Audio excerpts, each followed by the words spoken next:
Yo. Thanks for coming through again, bro. All good. I wasn't expecting this to happen. But we're gonna play some games, but Yeah, we'll play a different kind of game today. a cooking game. A cooking game.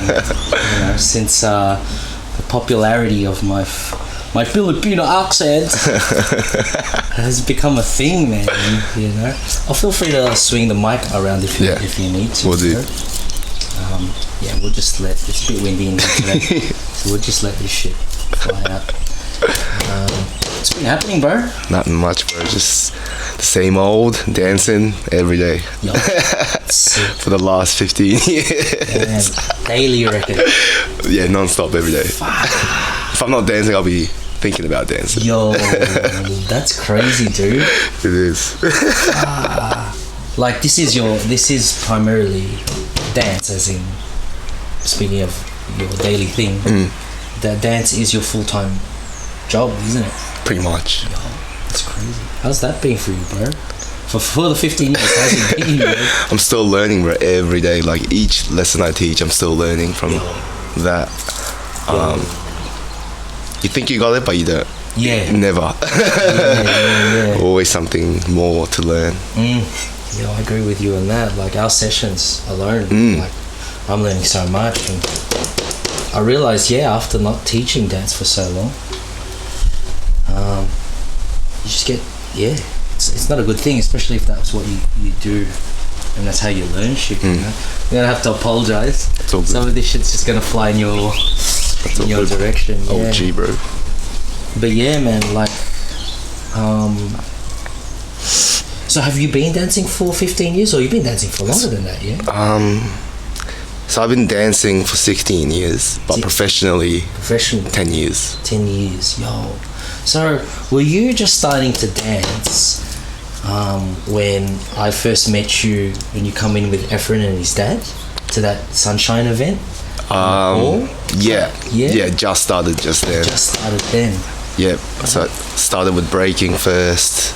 That's right. And then I went to what was it called? The 2 Raw, I think it was. 2 Raw on the dance floor. Yeah, the Vikings event. Yep. Yeah. Yep. That was the first dance comp that I went to. Right. That was the first time I saw the scene at the time.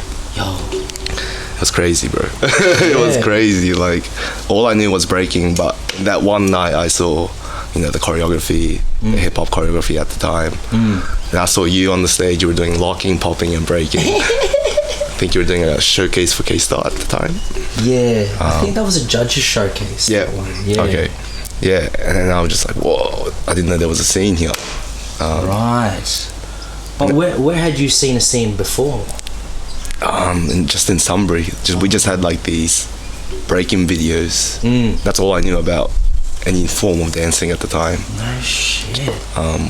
We just watched these videos, like Battle of the Year videos, and just Battle of the Year. Yeah. When what was that Jap crew? Fireworks? No, Ichigeki or something like that. Yeah. When they were around at the time, but we didn't have anything but that. Just that video as a reference. Yeah. Wow. But like the first time I saw locking or popping was just you on stage. That was the first time. What? Yeah. No way. And then I discovered the movie Breaking. Yes. Where did you get that from? From like Blockbusters.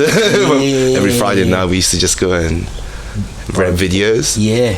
And I was getting into breakdance at the time, so I found this. I just watched it. And that was just crazy. That's some fucking crazy shit. Yo, for reals, like for me too, when I was younger, I went to the video store. After obviously I was interested in breaking already. Yeah. And I'd come up across that breakdance video and breakdance 2, Electric Boogaloo. Yep. It's funny, it's called breakdance here, but overseas in America they call it breaking. Yeah. No, I remember it as breakdance, just breakdance. Yeah.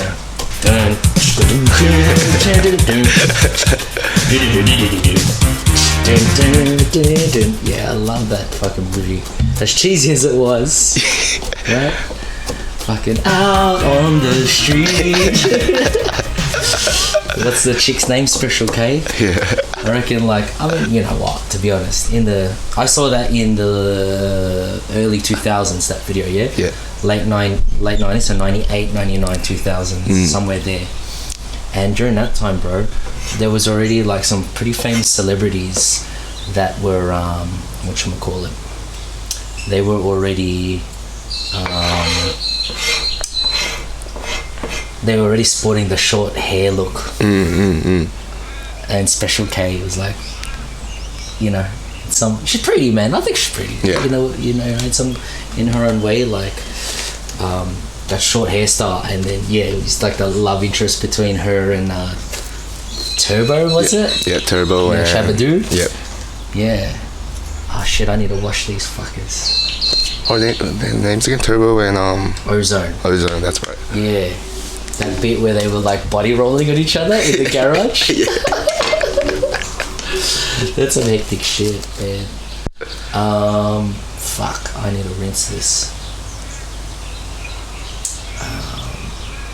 How do we do this? We might just have to cut the podcast there, but maybe for the listeners, man. I don't usually do my podcast like this. Yep. But I'm just trying to think of a way to escape right now. Is maybe you can tell us more about like what was happening for you in Sunbury at that time. Like that was the scene. Yeah. You know, like going to Blockbuster. Yeah. Borrowing those videos. You know, like maybe if you want to drop some names, like how you used to get into it. Because you've told me the story before. Oh, definitely. But maybe if you do to another story. Yeah, so back in my days. No, but I started dancing in Sunbury. For the people who don't know where Sunbury is, northwest, past Water Gardens, past Diggers Rest, about 45 minutes from the city, drive. It's not that fun. Seems that fun when you were younger, you know. There was only it was V-line back in the days. 1 hour every hour. You miss one train, you gotta wait an hour for the next one. Yeah. Last train was at 8 p.m. from the city. 8 p.m. 8:30 p.m. was the last train. So if you miss that one, you're stuck in the city. Fuck about that life. Yeah. But I started dancing. Well, I discovered breakdancing at a public basketball court. There was a group of Samoan family. I call them the Toya family. And there was 4 brothers. There was from the youngest was Ian, Junior, Sam, Joe, and Robert. And the one that really got me into dancing was Joe, the second oldest brother. Was he in Bump of Chicken? Yes. Yo. And later on, in high school, I met Utah. I met Ephraim first. And it was special then because at the time there was no Asians in Sunbury, or no shit. Yeah, just Aussie, straight Aussie. Fuck. Yeah, and some wogs here and there, but that's about it, you know. Yeah. So when I saw F and he was Filipino, I was like, fuck yes, Asian. And we connected straight away. Yeah. Like, and he was at the time he did a bit of break-in as well. He played basketball. We had similar interests, so we kicked it straight away. Yes, sick. And from there, I met Jay, who was their friend's cousin. From there, I met Utah. And Utah was a half Japanese, half Filo guy, so I even connected with them more. Because you can speak the language as well, right? Obviously. And then Utah was the one who kind of introduced us to, at the time, was middle school hip-hop. Middle school. I have not heard that term in ages. And then he was just showing us like moves, like, oh, this is what this is that. And he'd have these 2 videos. Yes. There was a Dance Delight video. And Dance Delight is like probably one of the biggest showcase dance competitions in Japan. And we just watched that and just watch it over and over. What year did you guys watch? I don't know the year, but it's the year when電撃チョモランマ隊won. They wore like grey Adidas tracksuit. Yeah. I don't think they did like mixture of locking and hip hop. Oh, I don't think I've seen that showcase. Yeah, and then like the top 3 were Dazzle. They were like unique at the time as well. Dazzle rings a bell. Yep. and Triangle as well. Triangle. Yeah. And some of those dancers are still dancing, which is crazy, I think. Really? Do you still keep an eye on some of those dudes? Yeah, so there's a dancer from Triangle. That, please. Yeah, sorry. Who like pretty much runs the crump scene in Tokyo. Oh. I forget what fam he's in, but whoa, no shit. So it's crazy, man. Some of them are still dancing. That's some crazy shit, bro. Yeah. Yeah, I'll grab that up here. We'll just chuck this on here for now. Dance Delight, bro. Yeah, that's crazy. Like, I've seen a few Dance Delights in my time, and I remember the music was dubbed. Yes, yeah. The music was dubbed. Copyright issues. Yeah, because of copyright issues. Because they AdHip, I think, was the main. AdHip was the main distributor, or it was the media company for all of that, right? And yeah, obviously they can't put copyrighted music on it. And I remember, do you remember JR? JR, yeah. From Vikings? Yes. Yeah. The JR Gamboa used to say, "Oh man, deep in my heart, I still feel like, the Philo's got an edge on these guys." And I go, "Oh bro." Well, again, it was like a Philo pride thing. Yeah. But at the same time, I was like, I think he thought he didn't like it because of the music. Ah, right. I'm like, bro, they're dancing to Justin Timberlake here, or this hip hop track. They just can't use it because it's friggin' copyright, And he goes, oh, and he goes, yeah, I still think Philo's got an edge over these Japanese guys. It was like really interesting, like back then, like Philo pride stuff. Yeah. But I love the showcases, man. Yeah. And the showcase ideas, man. Creative. So creative. Like there was one year, I think it was 2005. Yeah. Oh shit, this almost burnt my garlic. What do we call this, man? We were talking about one year, I think it was 2005, Dance Delight 2005. And in that there was this real experimental group that wore these 3/4, they look like leather jackets. Yep. And they did this like abstract alien style dance, bro. It was friggin' heavy. Yeah. But then even just the, glass hopper doing the house, the chick dancers doing like an all-female style kind of thing. Yeah. Yo, those showcases were real good. So creative. Yeah, man. Even like they had like duos and they will take it out. Like, you didn't need like 8 people in the crew. You could have just 2 and just make a sicker show and take it out. Yeah. Like Hilti and Bosch. Like Hilti and Bosch, yeah. See, like, that hasn't happened in Australia. Yeah. That needs to happen here, man. Yeah. I'm kind of like sad that hasn't happened yet. Where's my rice? Did I get the rice? I must have left it inside. Yeah. Let me just turn this heat off again. All good. Anyway, continue with the story, man. What was I up to? I started talking about Utah and middle school. That's right. Yeah. And he introduced me to middle school. And he also introduced me to new school as well, which was like Electric Trouble and that. Yeah. So he just introduced me to like different styles of dance. How do you identify your old school? Let's go back to that old terminology.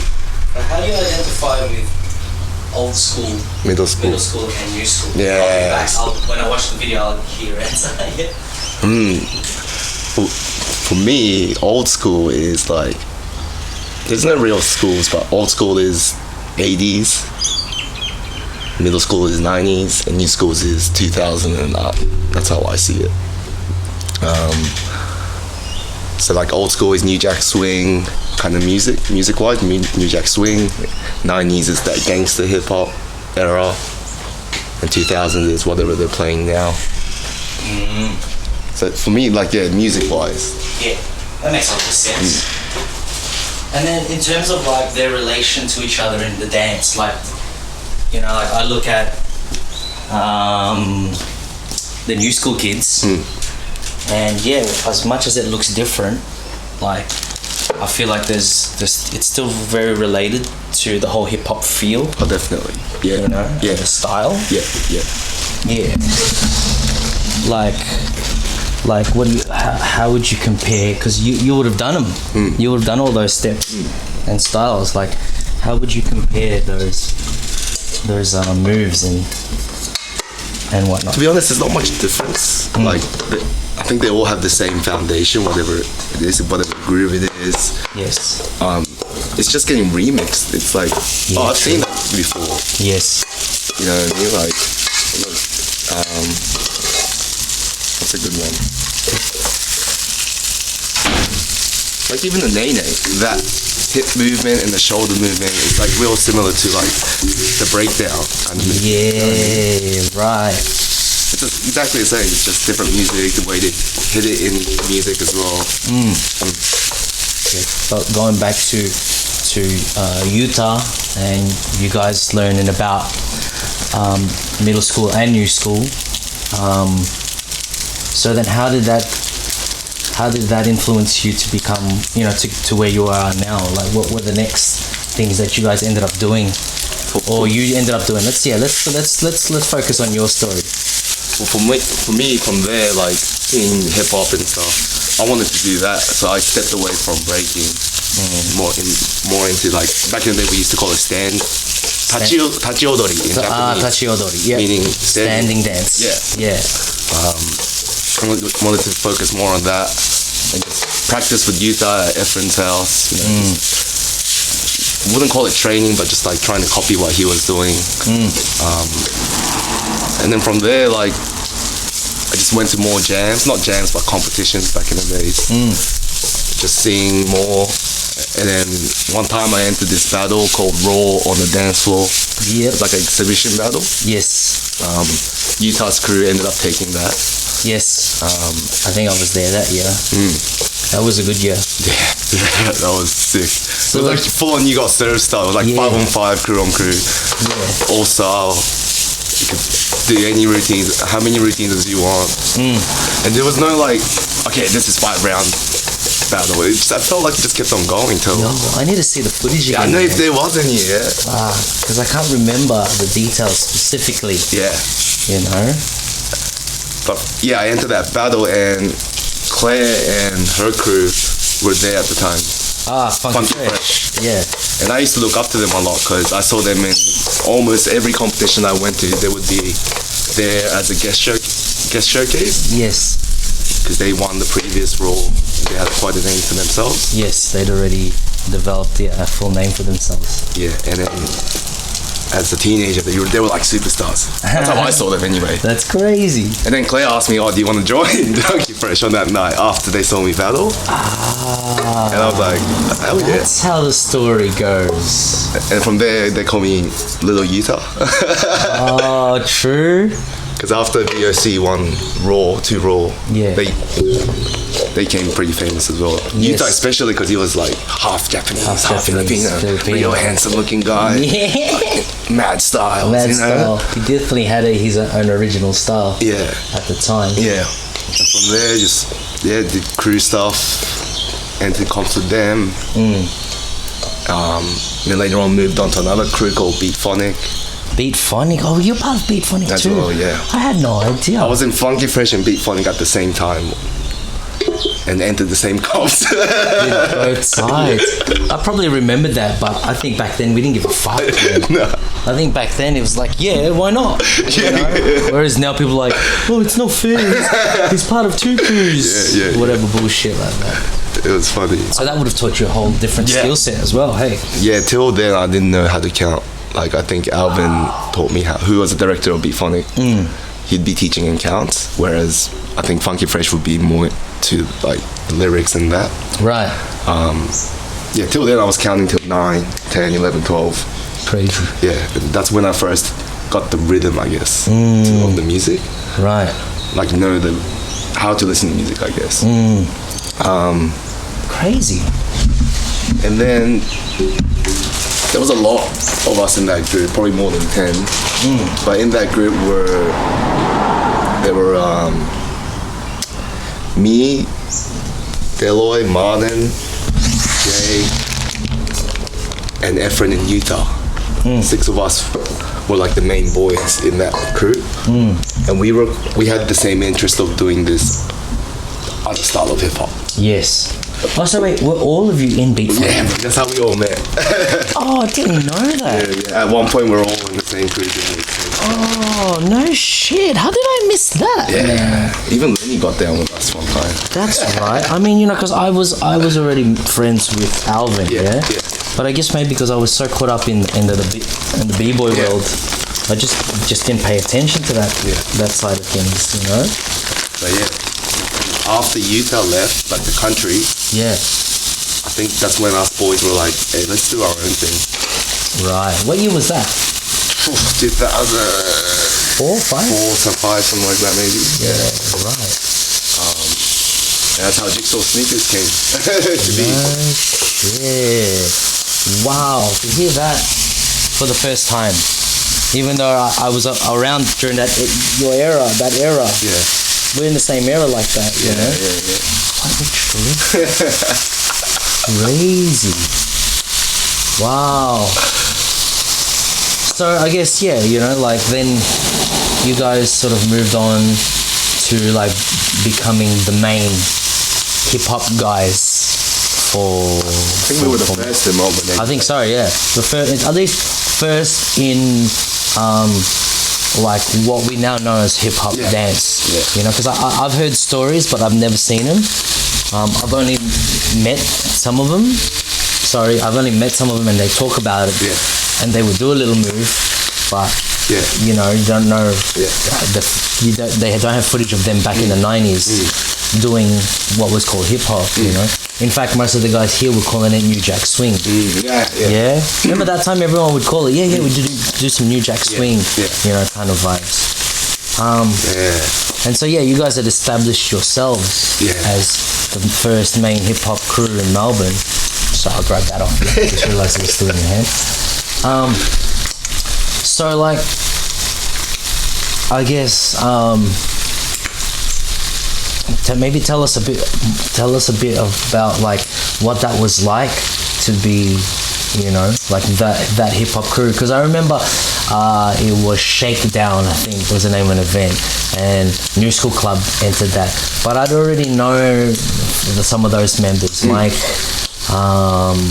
Tony, Scare, and it was through them that I met Akio, Yosuke, you know, now rest in peace. But it was really cool just to see like that hip hop style going head to head with all the Corey stuff, you know. That's it. Yeah. So just fresh to see. I think that's what we wanted to do, to just be fresh. Like hip hop, we were trying to be like, let's keep it real, you know. But I think that was the main tip, was just being fresh. And like all these comps that we entered, like Groove and Raw and all that, like we did look different, compared to other crews. Yeah, hard out, man. You guys did look very different. And what was that like?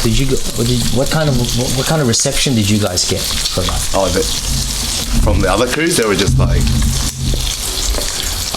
I get told to this day, like, back in the day, we used to be scared of you guys because you guys just had this. You were on a different tip, on a different vibe, like. Yeah.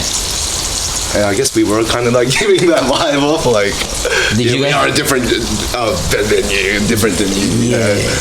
So did you actually give off that? I think so. Yeah. I think. I don't know about the other boys, but I definitely felt that, like, No, that's sick. And it was more accepted back then, hey? Now it's kind of like, that makes you unpopular. Like being a little bit more hard ass. Not necessarily badass, but just like a bit hard and staunch. Doesn't really pay to be like that at the moment. Hey, no one will want to fuck with you that way.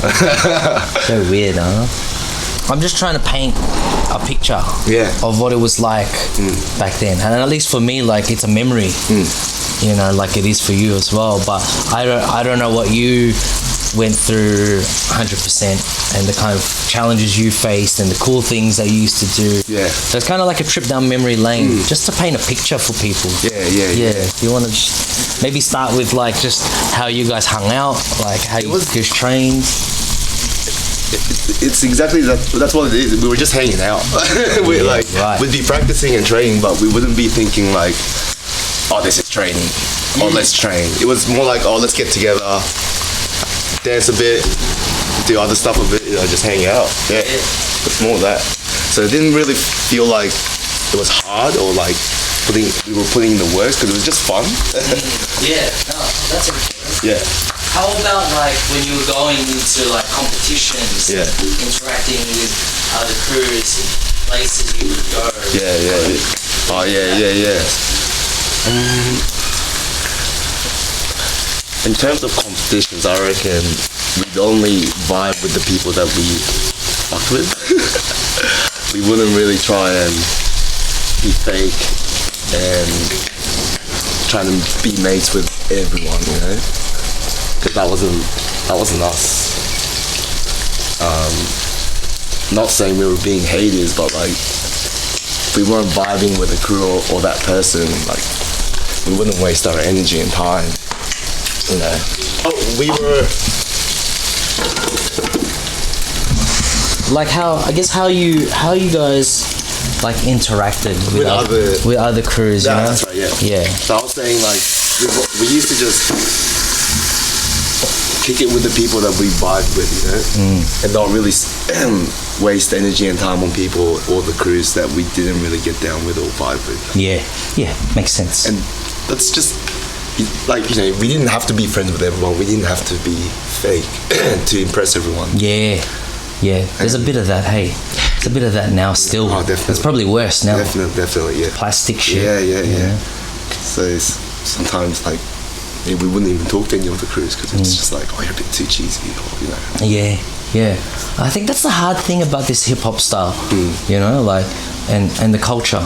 Like, if you're not part of the culture, you don't really know. It's hard to know and understand, like, what's dope and what's not. You know, like, I had this phone call yesterday with someone from the Australian Institute of Sport, and he watched a battle just to try to get his head around what's breaking, because they're handling, they have to write a report to see where how Australian breaking is going in regards to the Olympics and, you know, how Australia, how well Australia does to compete against on the international stage, you know. And he's like, he watched one battle, and, you know, the guy he saw was a power mover, and he was like, he thought that dude won, but all the judges 5-0 picked the other guy. And it's like, why did the other guy win? You know? And things like being cheesy, corny, for lack of better words, you know, I think it plays an important role in that, but that's hard because that makes it like culturally exclusive, and I think a lot of people don't like that idea. They feel like everyone should have a equal opportunity, an equal chance to like participate in stuff. Like, oh, you should teach me this, you should share this stuff, but it's like, why? You know what I mean? Like, I spent my own money. I asked you know, I went out of my way to ask certain people for this, and they didn't just give it to me for free. You know, like those old school kung fu movies. Yeah, it's like the fortune teller obviously knows how to fight. The main character has to learn because he's just been bashed or bullied or something. And he's like, I'm not just going to teach you how to friggin' do that shit. Fuck out of here, you know? Yeah, it's an interesting thing. So, but then at the same time, you guys were representing at a lot of events, weren't you? Yeah, even interstate, we used to go up to Sydney to battle. Yeah, we did heaps of showcase competitions. That's where we started off before the battles. Right. And then later on, like, Efren started his own event, City Session. Yeah. I moved up to Thailand. I was gone for 5 years, so I missed all that. The golden era of City Session. That's what I call it anyway. Were you in Thailand during that time? 5 years, yeah. That's right. 08 till 13. Holy fuck. you just filling in this gap in my mind. Yeah. Because we were together interacting a lot when you guys had office space. Yeah, MMA. And MMA. Yeah. On Victoria Street. Yes, right? yes. That's the place that was before Montanassa. Yeah. Same family, right? Yep. And then by 2008 I'd moved to Footscray. I was working full time. You know, I wasn't really going to the studios and that, so I would have barely seen you. Yeah. You know, I would have still seen Jay here and there, you know, and other crew members. But totally forgot that you went to Thailand. Yeah. So tell us about that transition, like, however much you want to share. Sure. Like, why did you go to Thailand? So I was lucky. My mum's friend's daughter came to Melbourne to study at an Australian ballet school here. Apparently they're really popular. Oh, this is right. I think I know the story now. Yes, continue. Yeah. And then they were staying at our house in Sunbury for 2 weeks. And then Kim-san, which is my mom's friend, she used to be a dancer as well. And then she was just interested to see what style of dance I did. So I just showed her a couple of videos. And they were like locking videos and hip-hop videos. And she was just like, whoa, I've never seen anything like this in Thailand before. Oh. You should come up for a month and teach for a month and see how you go. And I think it was like 2 months after that, I went there for a month. Loved it. Just taught classes, workshops, did like choreographing for like big Thai idols, Thai singers. Pretty much like I felt like a king up there for that month, you know. Boy, you would have. How old were you then? I was 18. Whoa. Yeah, so young, right? That's a very young age. Wow. So I went there for a month and I came back and I told Mom I want to go back. So the year after I went back for a 6 months contract with a ballet school up there. Yeah. And that ballet school was really nice. They were like, we'll give you a contract, a visa, and you can teach at other studios as well. Normally they'll be like, you can only teach at that studio. Wow. But they let me do other stuff as well. You got the real good end of the stick, eh? Yeah, bro. So like, I think after the first 2 years, I was with my mom, living with my mom. But after that, I was able to like, oh shit. Sorry, brother. Just get a really like a little condo and just live by myself. What? In Bangkok, you know, at age 20. So it was just like, fuck. Advanced, bro. Bro. You are advanced. But tell me, I was so lucky, like, just, all timing and, Bro, check how crispy it's bro. You notice what I did? I was putting water in it the whole time? I haven't seen that before. Yeah, it's usually what you do to get the broiled effect on the fat. Yeah, I see. Yeah, but it's not working with the fat. But we'll get there. So this is kind of like my breakfast too. Yeah. So we'll. But putting water in is dangerous, because it pops like that. Yeah. Oh well, bacon in general pops like that. Oh yeah. But I mean, as a cooking technique, you know, it's That's sick. It's not new. It's quite old. But look at it, it's gone all over my Mac. Fuck you, Mac. No. Shout outs to Mac. Maybe you guys can sponsor us one day. Yeah.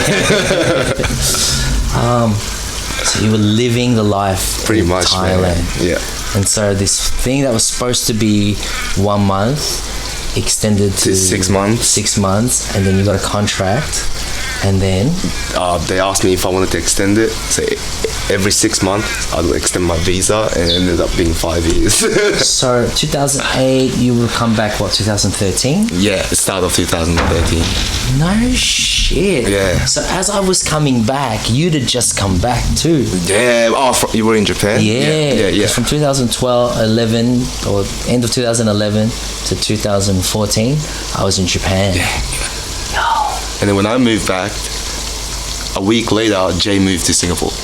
Oh, that timing was like, so I didn't see Jay for like a minute. Yeah, fuck no.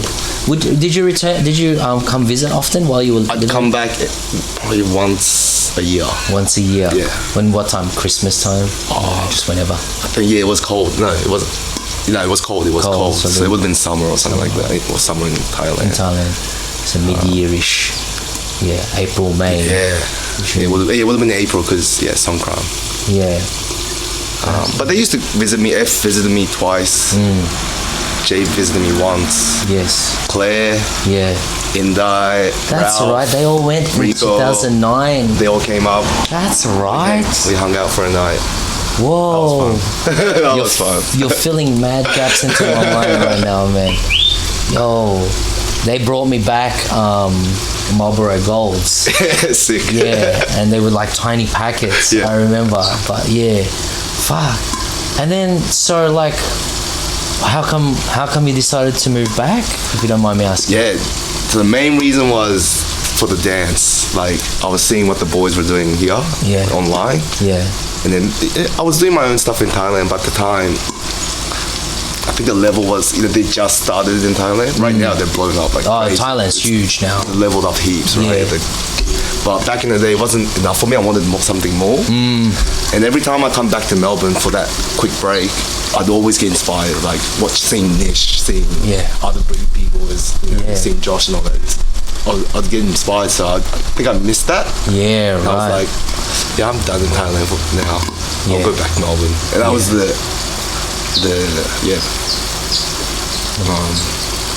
what do you call it, the main point of me coming back. Right. I just missed hanging with the boys and that. Yeah, it's a fair enough reason, man. I think that's an important reason for a lot of blokes. Yeah. People in general, you know? Yeah. Like, you gotta go, like the saying of, you gotta go where the money is, you know? You gotta go where the vibe is, right? So you were vibing Melbourne back home more. Yeah. Hey, that's crazy, man. Was it hard to leave that Thailand? You know, because you would have been making a mint there, bro. Yeah, it was. But at the same time, mentally, I was already prepared to come back. Yeah, you were done. Yeah. It ran its course. I mean, it was sad, like saying bye to all my students there and that, but it's good. They're still doing dancing. So. Yeah. Any of them like going on like world levels right now? Yeah. They've got their own students with their own crew doing HHI and all those big stages now. Really? Yeah, bro. I think they came pretty high this year or last year. Yeah. Yeah. Damn, you gotta shoot me some links, man. They're crazy, bro. Thai stepped up hard. Wow. Maybe you need to go back, bro. Yeah, no, I'll go back. For visits and workshop tours, man. Yeah. All those students I'm sure they'll be happy to get you back, man. You know? That would be real nice to see. And so I guess let's go from there, bro. So then you came back 2013. Yep. That's right. I battled you in 2014. City Sessions. You were with Tsuji-san. And you guys were like monstrous there. Yeah, I remember that. That was fun, man. That was a good battle, man. I'd never seen you guys go that high in my life. I was like, this is dope. This is dope. I felt it, man. Yeah. I almost felt threatened, to be honest. Like, no, that sounds cocky. I felt threatened. Yeah. You know? It's just like, because I'd seen it in your eyes, but it was quite strong in Suji's eyes. He was going in for the samurai kill, bro. I was just like, oh fuck, I'm scared of this guy right now. For real, bro. Like, and then, you know, Lenny's not really a battle cat, which is weird because he's such a strong dancer, yeah? But Lenny is also like not that interested in battles, man. If he went in, man, he could take him out, like... Yeah, if he went in and it was all about... I think he's scared of just blowing up. And Lenny's that kind of dude, like, just between... You know, I mean, you know, I'm saying this to the world now, but, or whoever's listening, but... I relate, like, dance with combat. You know, especially because we battle. Yeah. You know what I mean? And I'd like to believe that, you know, depending where you're from and your genetics... There's a part of you, like scientifically speaking, there's a part of you that must allow for you to become a better, you know, dancer. But in the case of like back in the day, especially in combat, a better fighter or a better person suited to like that kind of survival mechanic, and then because it's a way to move, then the artistic side, creative side of human beings turns it into a dance. And you've heard of war dances, you know, like Muay Thai. You know, they'll do a war dance, like a battle dance, before they actually bash each other. You know what I mean? That some guys like Lenny, you know, and sorry Lenny if you're hearing this and you don't agree, but for someone like Lenny, that makes him feel a little uncomfortable because Lenny's like got Viking heritage. You know, these dudes used to go and like take over the world. You know, drink beer for breakfast apparently. You know what I mean? So history says. You know, that's why, but he came through with the goods in the final, in the grand final. I thought we were going to face you guys again that final, but nah. So I mean, let's say 2013, you came back. What were some of the things you got straight back into, man? So I was ready to just battle straight away. Pretty much, just battle mode. That's what I was on when I came back. And I just enter any jams that was coming up at the time. And I think, but first year in terms of work, I was struggling, bro. I wasn't getting any work. Really? Like doing the bare minimum, you know. Like what were you trying to do? Were you trying to work in dance? Yeah. Doing what I was doing in Thailand, pretty much doing classes, doing gigs, doing what I'm doing right now. Took me a while, man. Took me like 2-3 years. No shit. 2-3 years just to re-establish yourself. At the same time, I guess I was being lazy. Like I was in Sunbury. I was happy in that place, just chilling and just work. Just so I need money for this week, you know. I wasn't going for that. For the kill. So to speak. That's crazy. So I'm just worried this is gonna pop. So we'll just let that rest for a second. From there, I think I went to 2013. 2013 to maybe 2015. We're just doing comps, battling, just teaching as much as I can. Then I moved to Vegas with Letty. That's right. For 3 months. Right. In 2015. Yeah, that's right. When I heard that, I was like, oh fuck, Daisuke's going to fucking do the thing with Lenny. That's crazy. It was a stripper's gig. Yo, that's sick. Exotic dancer. Hey? Before we go to that, because that sounds like super. Look how crispy that shit is. Legit. Before we go to that level, but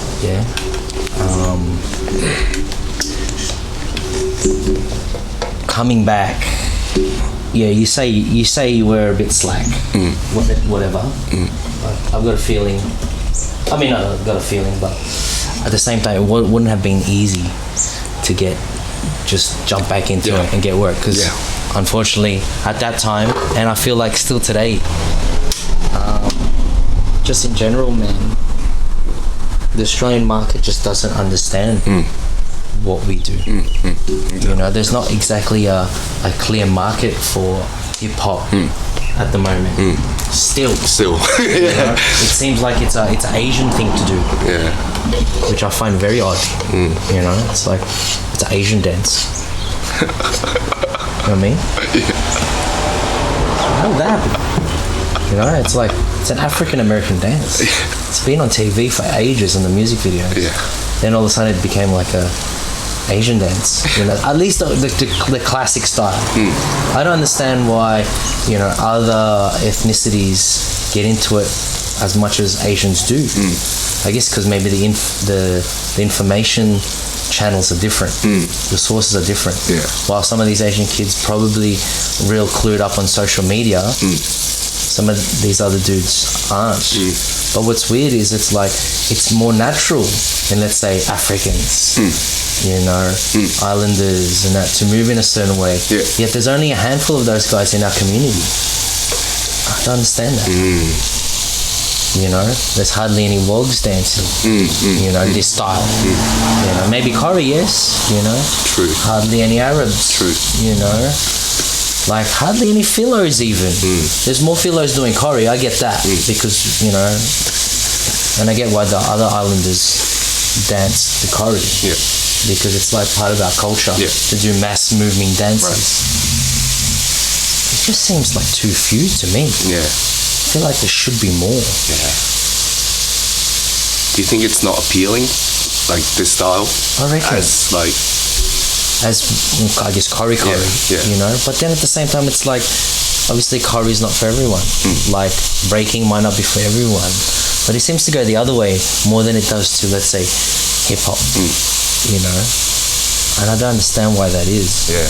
You know, maybe because there hasn't been local people to look up to for a while now. Definitely. You know what I mean? Definitely. And hence why when last 2 Sundays ago at that comp, you know, because life goes on, obviously, you know what I mean? Like, so it's hard to stay as a crew and continually rep when, you know, you go into that era of your lives where, you know, it's time to settle down, or, you know, you're studying, or you're working full time, you're getting married or having kids, right? Starting businesses or something. But like, the reason why I'm trying to bring it up, I'm just trying to extract some juice from that experience that maybe people, myself included, can learn from, you know, like sort of the struggles of that time. Yeah. Like, did you go out and speak to many studios? Like, how, I mean, yeah, you say you're slack, but I think I wasn't really going out to look for them. They were kind of coming to me more. nice. And I was just accepting the ones that just sounded good, I guess. Yeah. Yeah, So, I wasn't really venturing out to look for more teaching jobs. Right. I went back to the places I used to teach before I moved back to Thailand. But yeah, but I was lucky, man, because when I came back, Hickey, who used to teach at Passion, gave me all his classes because he went back to Japan the time I came back. Right. So I was kind of lucky in that way. Because I wasn't teaching at Passion before I moved to Thailand. Well, I don't think there was Passion when I was. No, there wasn't yet. No. So I was lucky, again, to get that job, you know. I'm still teaching it after like, what, 7 years now? That's crazy. That same class, same day, same time. That is crazy, bro. Yeah. Yo, how many years is that now? 7 years. Wow, that's a long time, bro. Right, in one place, right? Whoa, I need a cigarette doing that, man. That is crazy. Like, 7 years, bro. I think that's like the longest amount I've heard of anyone that's not a studio owner. Yeah. No, that's, for me, yeah, that joint's the longest, yeah. Wow. Tell us about Hickey. Like, so Hickey came to Melbourne when I was in Thailand, and it's funny because we used to watch Super Champo. It's a Japanese dance TV show. Yes. And we used to watch these lockers that dressed in all sailor kind of costume, like a sailor costume. Yeah. And they were called Shuffle. Yes, Shuffle. I remember that group. Kenzo, who's in the pump now, used to be in it. Yes. Hickey used to be in it. There was 4 of them, I think. Right. And we used to watch them like, oh yeah, these guys are Hickey cool. used to do a dance with the pump guys. Yeah. He was in Shuffle, yeah. Wow. Original member of Shuffle. What the hell? So when I found out he was in Melbourne, I was like, fuck, we used to watch it. Yeah. And then I think, I don't know how him and the Jigsaw boys connected, but they did. Probably through a jam.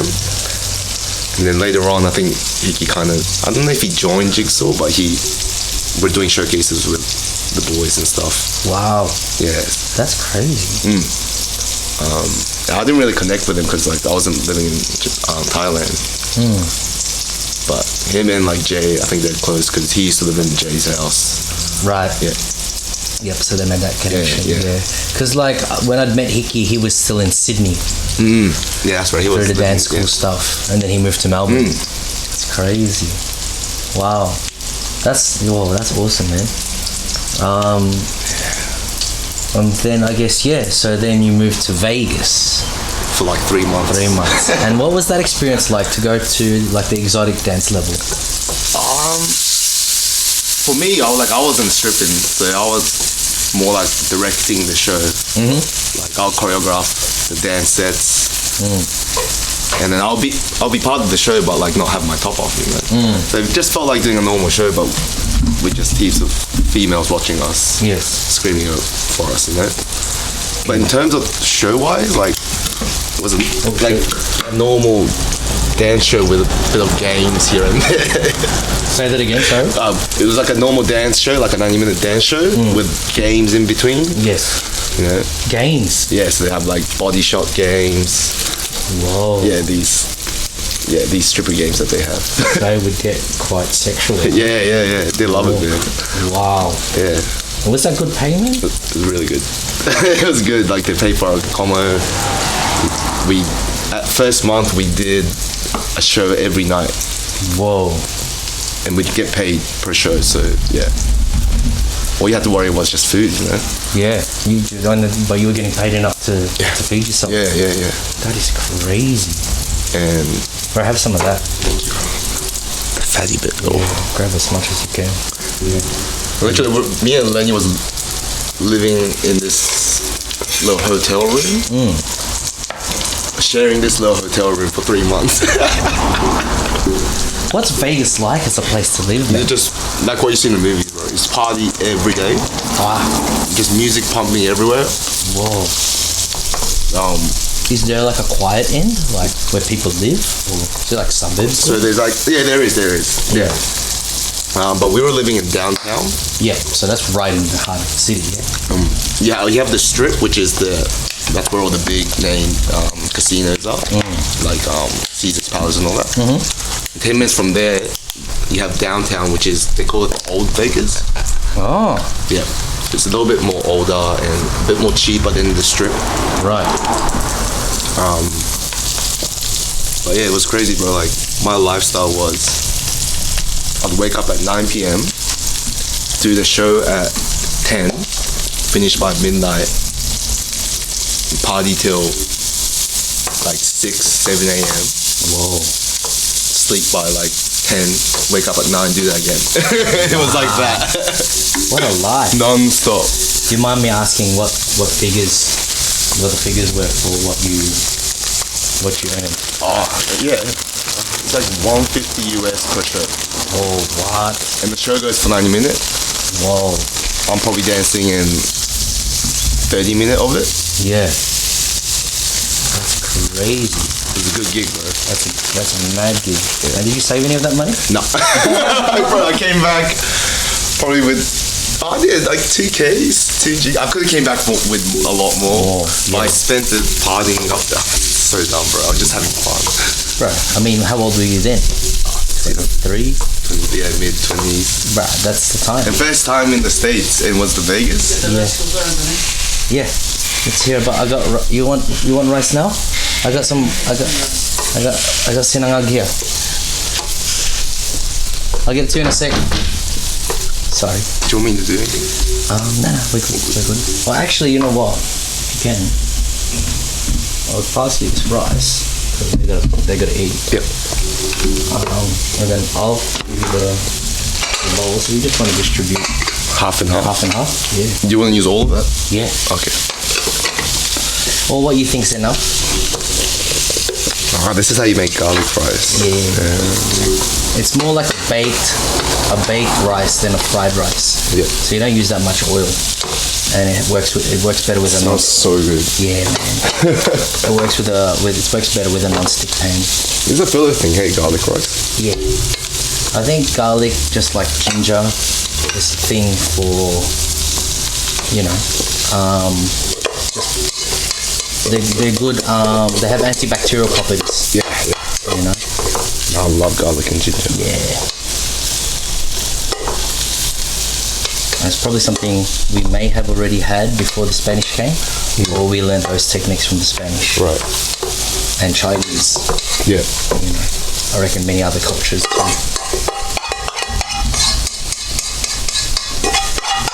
So I guess on that tip, man, regarding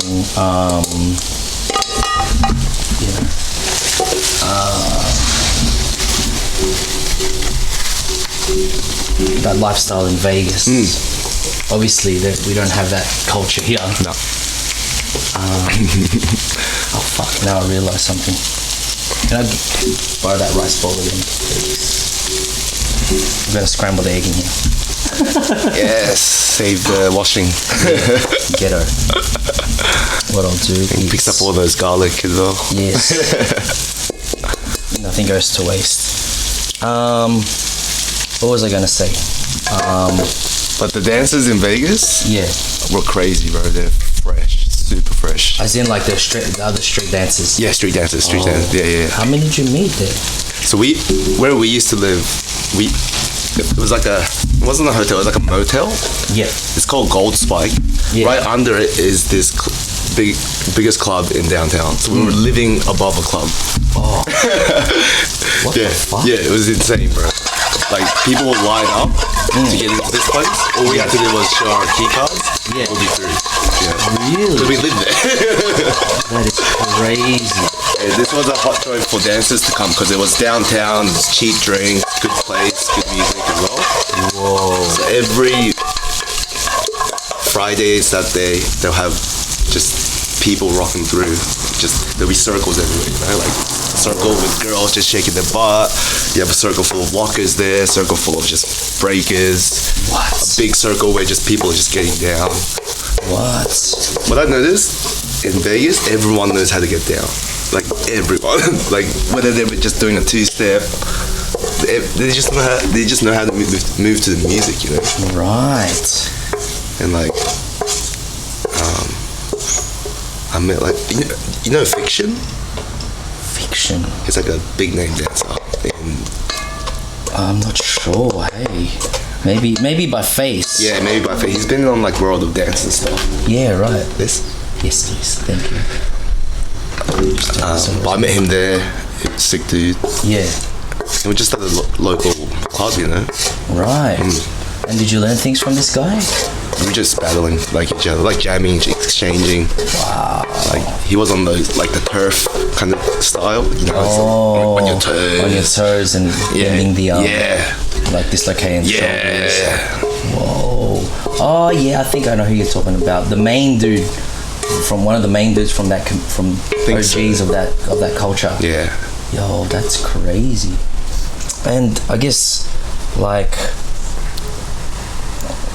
do you think that is a crucial part that's missing from Melbourne? Definitely, yeah. Just getting down in clubs. Yeah. Or in bars, anywhere, just representing. And just doing what you're supposed to be doing, dancing. Yeah. But with everybody else dancing, not just you. Just you. Oh shit. Because everyone over there was just like showing off, you know, and that's like, yeah, that's good. That's what we need. Showing off their like whatever they have, you know. Yeah. Whoa. It's culture. Yeah. It's definitely culture, man. Damn, you would have leveled up so much during that time. Yeah, I did actually. Fucking hell, man. And Lenny would get down with me every time we go out. Fuck. He was my sidekick, man. Like if I go out and do the round, other guy does a round, he'll go out and do a round as well. So in a sense, Lenny kind of was. I mean, I've seen him do that too. When we were in tour in Adelaide back in the day, he did that. Yeah. He was just like real cool like that, man. He would just like go head to head with like whoever Papa was there. Yeah. You know, and they would do rounds. Yeah. And that's how he battled back in the day. You know. But yeah, I think at comps, like was where he'd expressed to me, or maybe he just wasn't feeling at the time, just before he left for Vegas as well. You know, he just wasn't on that tip, I guess. You know.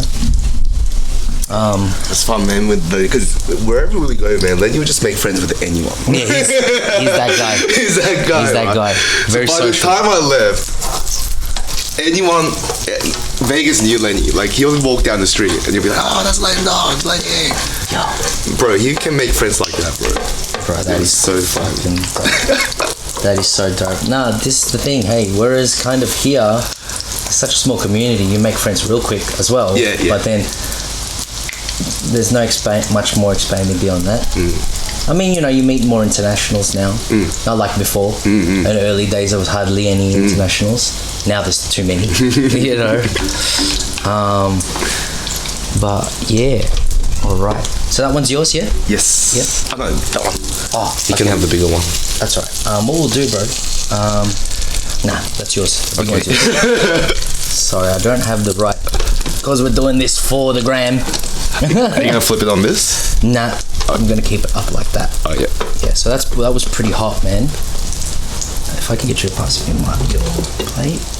And bro, please, feel free to dig in. Yeah. I'll grab you your spoon. Thank you. It is gonna be a bit oily. I apologize. It's all good. Kind of went a bit overboard. And there is some soy. So that's yours. Look at that, So guys. that's your egg chiffon. Look at that jiggle. Yes, the jigs. If you want to put fresh spring onions on it, you can. Thank you. What I'll do is I'll quickly grab your spoon and tell us more about your life escapades. Please. Right. This omelette looks next.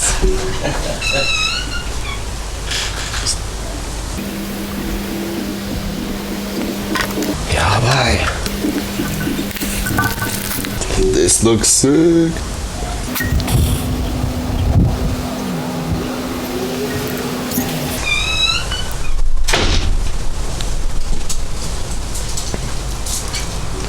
Nice. Thank you. Go. Feel free to start eating. Will do, bro. Itadakimasu. I might just turn the camera a bit towards you so they can see you eat. It's so soft. This is fresh. I haven't had an omelette like this before. It's like when we used to go out and dance a lot. Oh fuck! What you broke? I broke the fucking bowl In half. in half. That's what you get for trying to cook on TV. Bro, this is so good. Yeah. Word. If you feel like soy we'll just enhance the umams. Your mums. Using almost everything and anything right now. Oh, that's To just. I wasn't expecting to sit on the corner of this fucking chair. Hopefully you didn't cork me too hard, man. Fuck me. Could have fully wrecked myself. Yeah. We would dance and then we would go for a feed down on Russell Street, just near Chinatown. And the place was called the King of Kings. And they had this massive, like, 4 kings on the back of horses, kind of. It wasn't a painting, but it was like up like a painting. And these kings were in gold. Right. Yeah. And it was like a, real old school dodgy kitchen, like the old restaurants, like old tables, you name it. It was like that vibe. Yeah. And whatchamacallit, like,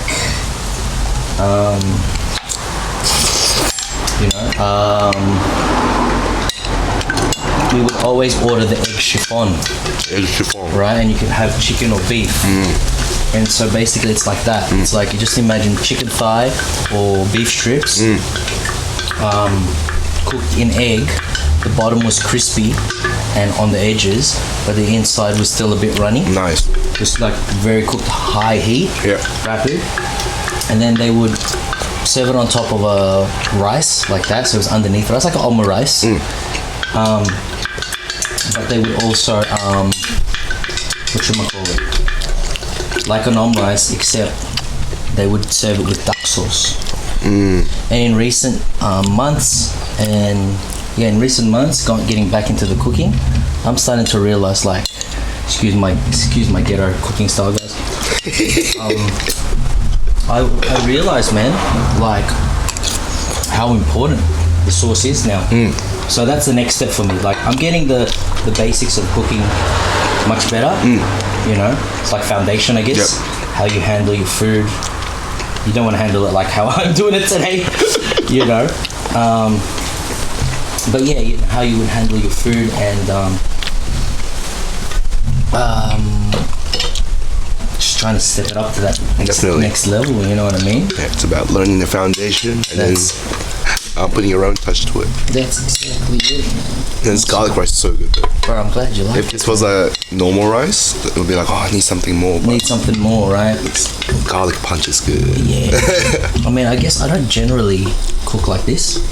Like, I won't go that heavy into my omelette unless, I'm really starving, generally it's just egg.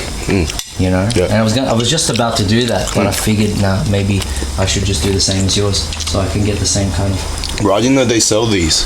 Already cut up spring onions. Yeah, man. There's the supermarkets are stepping up. That's good, man. Yeah, it's for convenience. I just don't know if I necessarily trust the sources.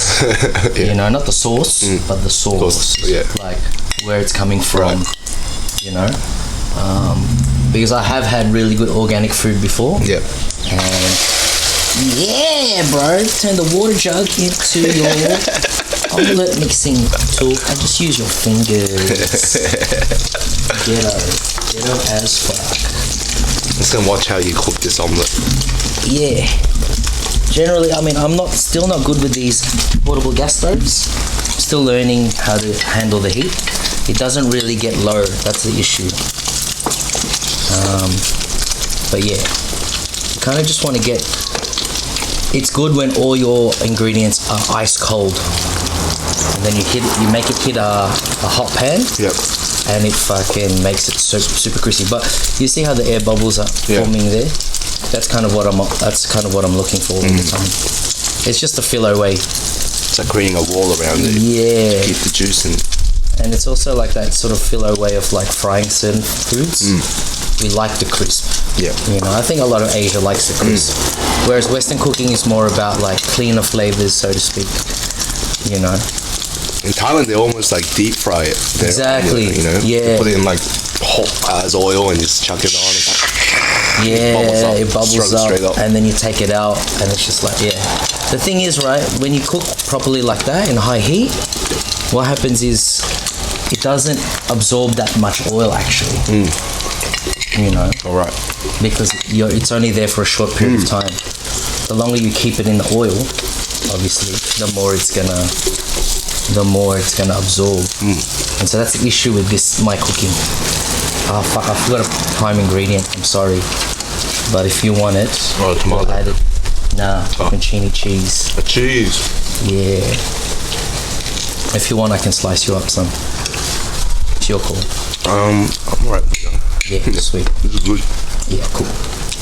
Yeah, see, like me now overhandling this fucker, he's now made it super oily. But whatever. It's not like I eat this shit every day. You know what I mean? So this is like a treat.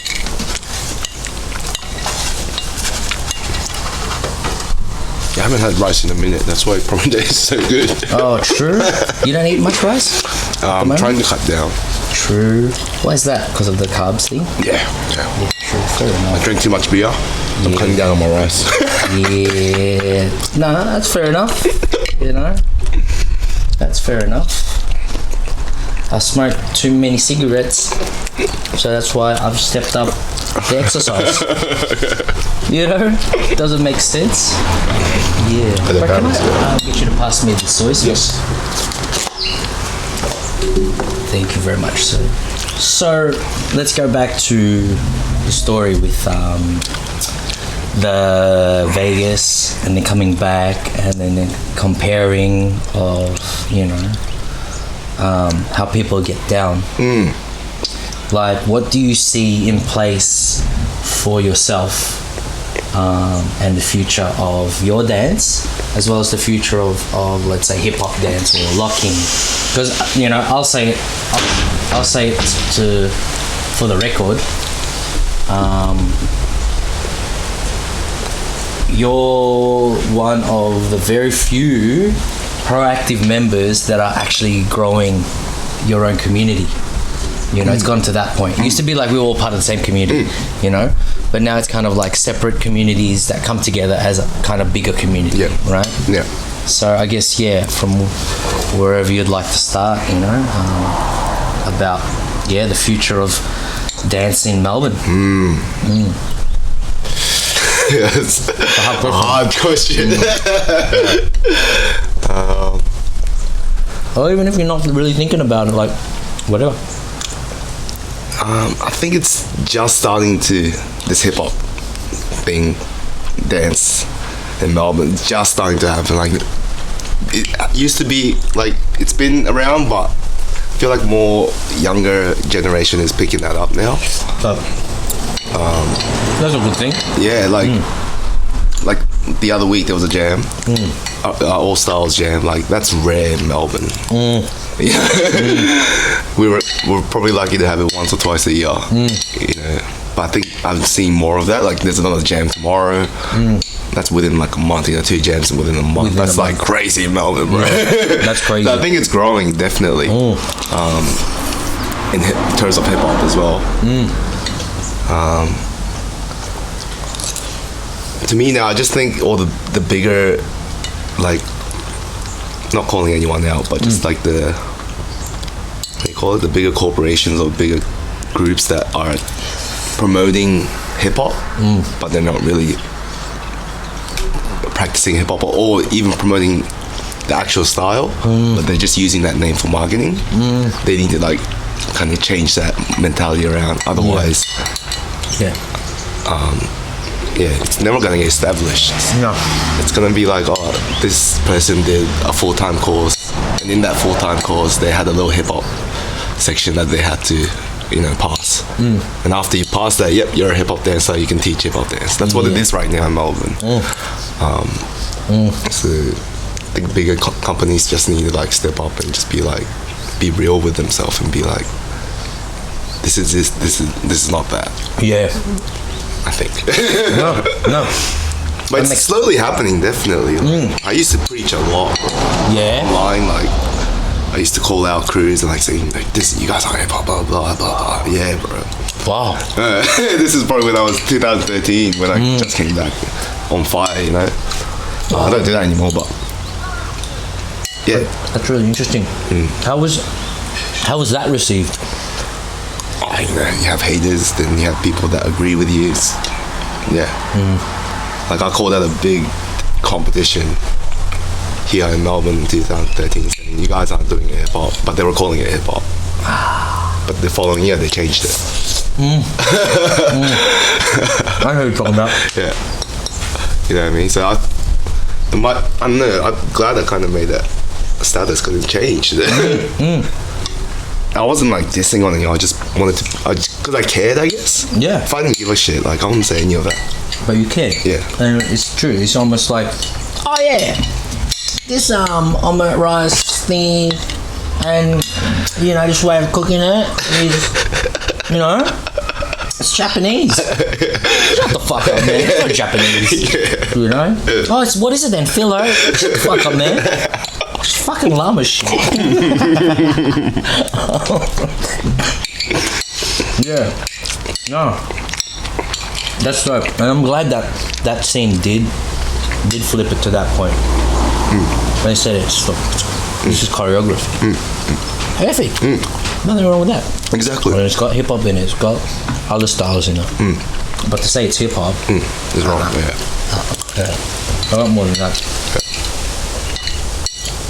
Even to a deeper extent. Like, you know, within just hip hop dance and just breaking, yeah. It's like they're all part of the hip hop family, right?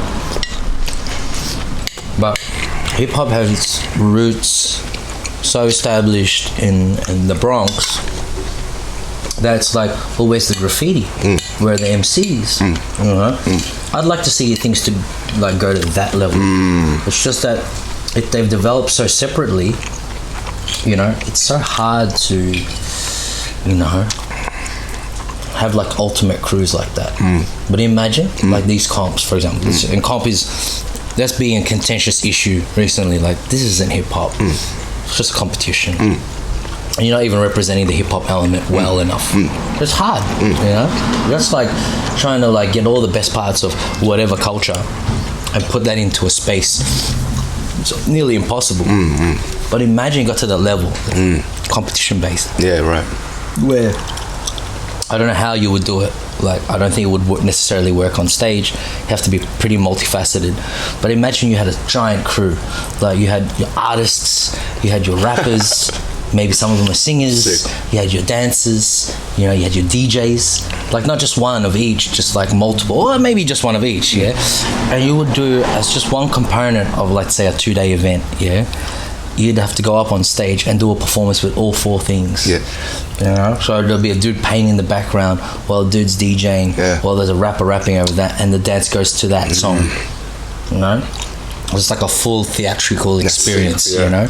But then on the side, you know, there's other things going down. You can call dudes out in the ciphers, you know, graph dudes could battle on the walls, you know, like there's a bombing ground where they can go and they, you know, see how many they can do within a certain amount of time. It might sound cheesy, but you know what I mean, like that's where we're at in 2020. You know, everything's been appropriated, everyone else, or there's a shitload of whack dudes doing shit, you know, but a lot of the dope dudes aren't. I think for me that's the angle I'm going to come in from. Like all the dudes that can still do shit, they're not doing it, especially in Melbourne. Yeah, generation gap, yeah, you know, you're married, you got kids now, whatever. But if you're complaining about it, about the problem, then you are part of the problem, you know?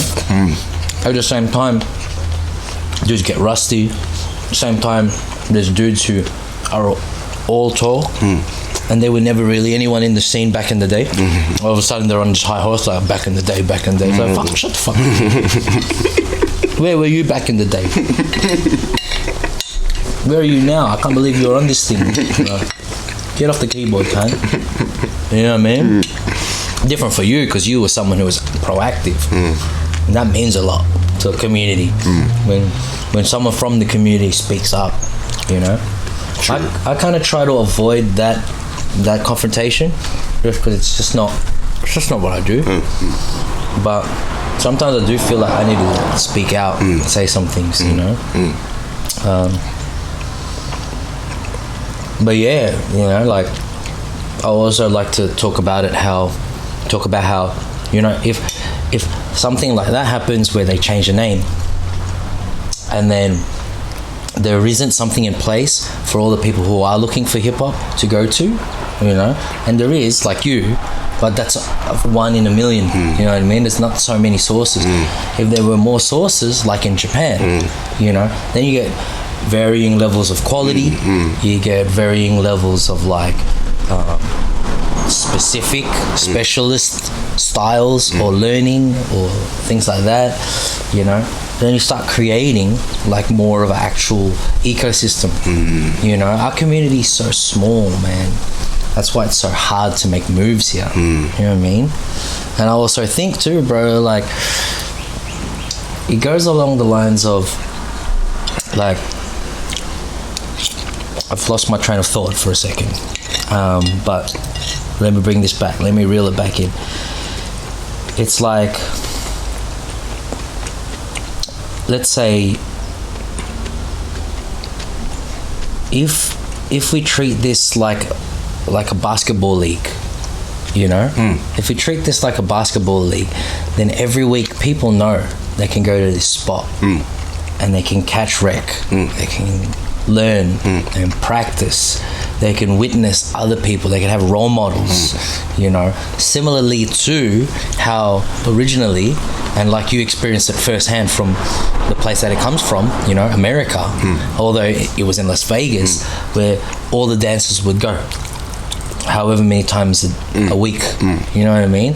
That's hot, man, you know, like that's a lifestyle, that's like how it is, you know. No wonder like footy players, basketball players, sports, it's kind of different thing, yeah, but sports gets that attention because they've got those infrastructures in place, but not in dance. That's our issue, man. You know, and I don't think dudes get that. Dudes don't understand that. Like that's how it works. You give back to the community, like those corporations, you know, you're saying, and companies that are like raping, you know, hip hop and just using it for sales or to get butts on seats, you know. It's like, in essence, I think a lot of dancers do that too. They say they're all about hip-hop, but they don't give back to their own community, which is another part, I think, important facet of hip-hop, you know. Like you go to the block party to have fun with everyone, but you're only having more fun. You're only having more fun because you're giving back to the community, and the community is reciprocating that, and then you're all just there, and that lasts however long it lasts. But where does that happen here? Only at these small events. I don't think it's enough, man. You know, or when it does happen, it needs to be bigger.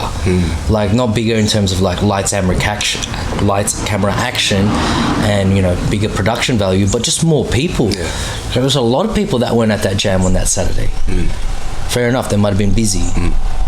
But if it was any other reason than that, then for me that goes to show that, right, well, maybe the majority of us, and including those people who didn't rock up, don't see those jams as that reason to go out, you know, to party, which is the essence of hip hop. It's to party, you know, and within the party you can go against each other. You know, you don't need to like be a cunt when you battle someone. You battle for the sport of it. You know. Do you know what I'm saying? Yeah, definitely. Yeah, I think that's what's missing, man. That's an important point, I think. Cause like people, I think, in Melbourne, go to these jams expecting like they have to go there to battle. Like, you don't have to. You can just go there to party or chill. Like, it's a jam. Exactly. It's no competition. That's exactly it. I'm thinking of that's doing. That's the mentality. You know, especially the younger kids. You know, kids in uni and that. They see it the way they see it. And nothing wrong with that. You know, but as an older person, it's like, I've done that. I don't really want to do that anymore.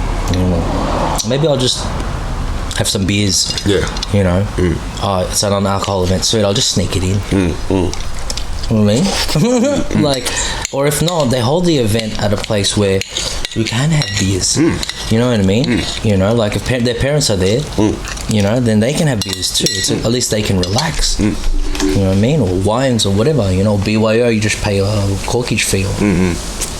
You know, despite the legalities of all that, fuck that. Make it more enjoyable. You know what I mean? Bring it back to the party. And then at the party, oh, look, fucking that family and that family going head to head. Sick. You know what I mean? That crew versus that crew. Oh man, yo, you look at these young guns, they're killing it, you know?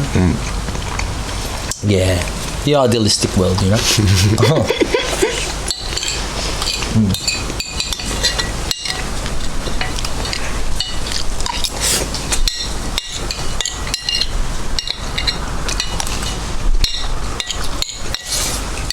So I guess, bro,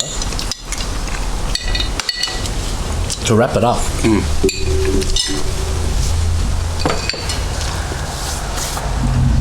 what do you hope to see for the future? I was about to say breaking.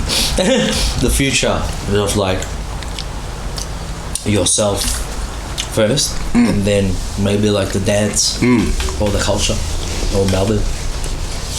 So my goal recently has been to just start my own studio.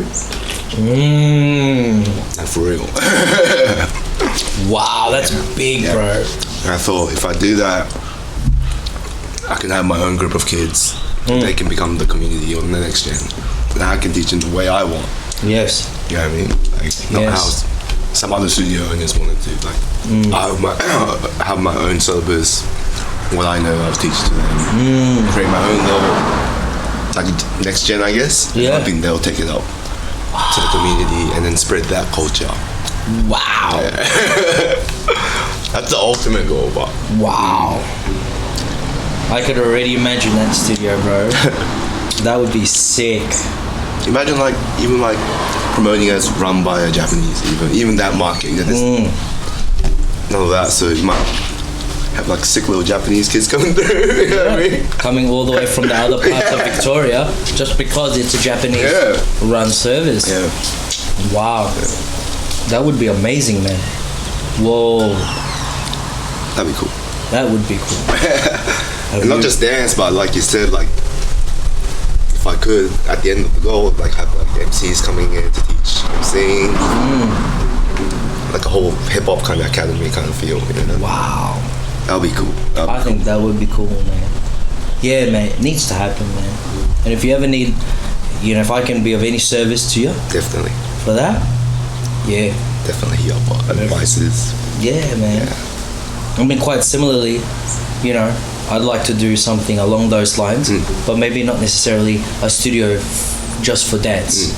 You know, like right now we're filming in my garage, you know, like haven't even had time to like set up my background, get the lighting right, you know, just because this space needs to remain not so I can't lock things into place, you know, in time and you know, but I would love to have a space too one day, just because I feel like I want to tell the message the way I want to tell the message, you know. I want to share the information the way I want to share the information, and everyone else is doing it, so why aren't I? You know what I mean? I guess it's just like a transitional thing from old school to new school, you know. But yeah, it's a new decade, and you can see like some dudes are making crazy livings just off of social media, you know, or at least allowing social media to keep their business afloat. You know, those are the two extreme ends. True. Or creating a business based on your online personality or presence, because you can gauge a market through your online presence. Then it's like, well, it makes sense to go to the next step, and you can do it really from the ground up. You know what I mean? Money's still money, but yeah, at least in terms of being known, getting yourself out there, it's a different way now to play that game. Different world, right? Crazy shit. But yeah, bro, thank you so much for coming on the show. Thank you for the omelette. That was bomb ass. I'm glad you liked it. Yeah, this should be up real soon, man. Looking forward to it. Yeah, hopefully we'll get you back again, man. I'll be happy. Yeah, dope. And you know, maybe at the same time you're playing games, and we're recording that while we're recording cooking the food.